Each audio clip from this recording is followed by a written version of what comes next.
Welcome back, gamers. It is I, Lonely. Today we are going to be talking about the weirdest subject that has come out in the past years. And we are going to be talking about Dr. Disrespect. When I say weirdest topic, I don't mean like, oh, it's weird that how he got caught. No. It's just weird on what happened and how it all got unfolded and how every event is just out there now. We're just gonna go dive into it because this is gonna be a long ass video. I just have a feeling. But anyways, so what kicked all of this off is when this ex-Twitch employee by the name of Cody Connors decided to speak out, and it was for an event. I'm pretty sure he wanted the event to sell out and they were gonna give out a juicy secret, but he got the event to sold out and he tweeted he got banned because he got caught sexing a minor and then existing Twitch whispers product. He was trying to meet up with her at TwitchCon. The powers that could be read in plain text. Case Coast Gang. So right off the bat, he did talk about who it was about. I was trying to find the original tweet,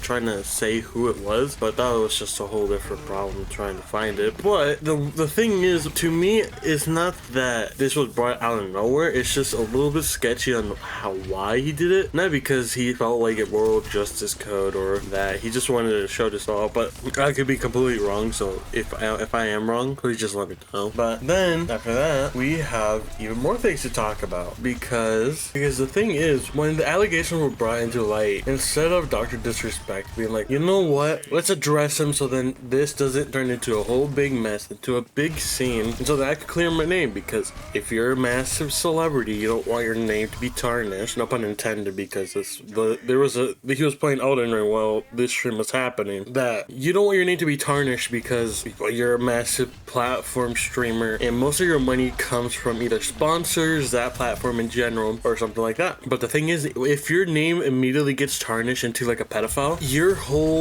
the whole brands will drop you so quickly. As much as they say they care about the creators that's on their platform, they will drop you freaking quickly if any of those things come out. So let's look at the clip in general that I'm talking about. For those that are looking for me to expand on this weekend, not gonna.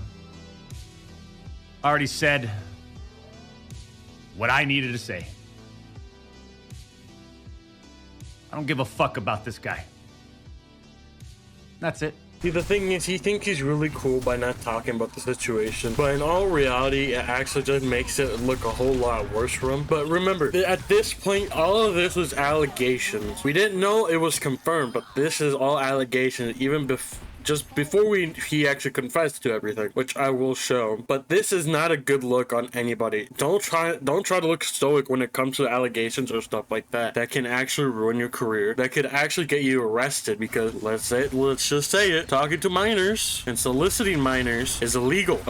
And we don't really like people like that, because people like that are horrible people, and that is something that you do not want to keep to yourself. But then we later see that during an Elden Ring stream, he was talking about something, and then he got a message on his phone. And that message on that phone, we don't know what it is still, so it could be honestly anything. But you can tell that his whole demeanor on the situation changed, because he started acting a lot more serious after looking at his phone, which is really weird. A lot of people speculate that this was the time when one of the societies that he was working with, Midnight Society, dropped him, and he was feeling, I don't know, whatever a pedophile feels. But I'm pretty sure everybody's speculating that this was after the termination of Midnight Society. But we can see how his whole demeanor changes. You know how we run things here.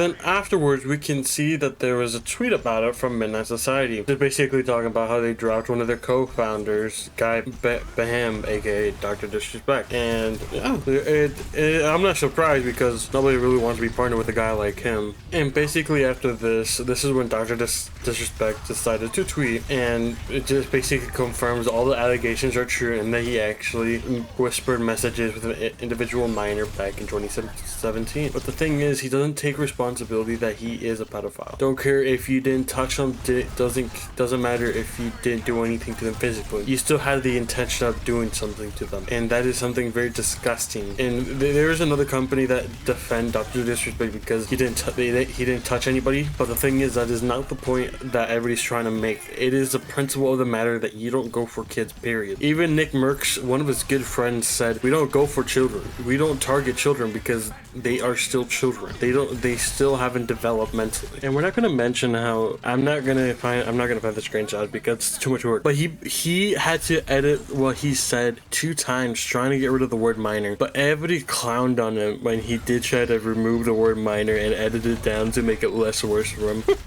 But then after this situation, an actual Twitch employee talks about the situation named Relum. And he talks about how nobody has an idea of how bad things are behind the scenes at Twitch. Because he worked in the department that had most data information. And he says the things that he had to see and investigate daily of Dr. Disrespect and the Whispers is that stuff that he never wanted to see ever again. But the thing is, he always advocates on how he wants everybody to be good people. But now he has been somewhat destroyed about what humanity can be, and he's pretty vague in why, but because he signed an NDA when he did go with Twitch. But it's still sad to see that he has to be really vague, otherwise he will get in trouble. I will say the funniest thing that has come out about this is that Chris Henson, the main host of How to Catch a Predator, even told Dr. Disrespect to watch his freaking toes, man, because he will be chasing him, and hopefully he doesn't see him in one of those dark kitchens. Hello, Doc. Chris Hansen here of Hansen vs. Predators. To Catch a Predator, have a seat with Chris Hansen, my streaming crime network, True Blue, all the rest. Now, Doc, I'm gonna need you to have a seat right over there. I've been going through some of the transcripts of your online behavior, and I'm curious as why you're so into Whisper. Maybe you should just put it out there for everyone to hype you up. But don't end up in one of my dark kitchens for an interrogation. Do you understand me? In the meantime, I'll be watching, so stay safe, stay healthy, and be careful on Whisper, won't you? And then several of his friends proceed to talk about it. For example, Nick Merckx, Tim the Tapman, and people who actually gamed with him for years. They're more sad that one of their friends turned out to be a pedophile, obviously, because they're really good friends. But the thing is, what Tim the Tapman said was, we only knew the guy who was on with the wig on. We really never knew who the guy was with the wig off, which really shows you how distant he was with his online friends. Well, I don't know. This is more of a sad situation for those guys. But then even after that, we can see that KSI talks about it, saying that he was an aspiration to him, but not anymore because it's a sad thing to see what he turned out to be. Even Nadia talks about it, dude, and she's not very relevant for anything else other than just OnlyFans. Plus, I will say all the memes that are coming out of this is just straight up funny because everybody is just putting him and EDP together. For example, EDP is starting to wear like the Dr. Disrespect stuff, like his vest and mustache, his hair, and my god, I am just loving all the memes that are coming off of it. Sorry if I didn't really post anything about this sooner because I knew there was going to be a lot more things that were going to come out, so it was like, you know what, I'm going to wait and make a little bit of a longer video so then people can semi-enjoy it. But I don't know. But you guys, hope you guys enjoyed, in peace.